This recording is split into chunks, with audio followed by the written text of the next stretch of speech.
श्री स्वामी समर्थ. आता लवकरच गुरुपौर्णिमा येणार आहे. 10 जुलै 2025 गुरुवारी गुरुपौर्णिमा आहे. गुरुपौर्णिमा कशी साजरी करावी, या दिवशी स्वामींना अभिषेक करताना कोणते मंत्र स्तोत्र म्हणावे, याविषयीबद्दलची माहिती आपण या व्हिडिओमध्ये बघणार आहोत. गुरुपौर्णिमेच्या दिवशी सकाळी लवकर उठून आपले नित्यकर्म उरकून घराचीही साफसफाई करून उंबरठ्याला हळदीचे लेपन करायचे आहे.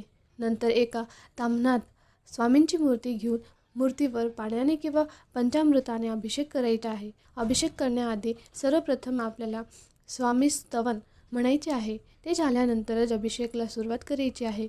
अभिषेक करताना प्रथम तर गणपती अथर्वशीर्ष, नंतर 16 वेळा पुरुष सूक्त, 16 वेळा म्हणायचे नसेल तर 1 वेळा तरी पुरुष सूक्त म्हणायचे आहे. त्यानंतर 1 वेळा स्त्री सूक्त आणि त्यानंतर 1 वेळा पवमान सूक्त, जे नित्यसेवेच्या पुस्तकामध्ये आहे.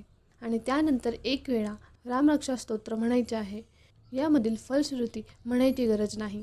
त्यानंतर मूर्तीला स्वच्छ कपड्याने पुसून स्वामींना आसनावर ठेवा आणि त्यानंतर तुमच्याकडे हिना अत्तर असेल, स्वामींना हिना अत्तर लावा. स्वामींना केशर चंदनाचा टिका लावा. अक्षत व्हा. पिवळी फुले किंवा चाफाचे फूल असेल तर ते व्हा. जर वस्त्र असेल तर स्वामींना वस्त्र परिधान करा. छान डेकोरेशन करा.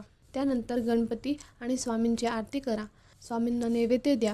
नैवेद्यात पुरणपोळी, शिरा, भजे, बेसनाचे लाडू, खीर, फळे किंवा खडी साखरही देऊ शकतात.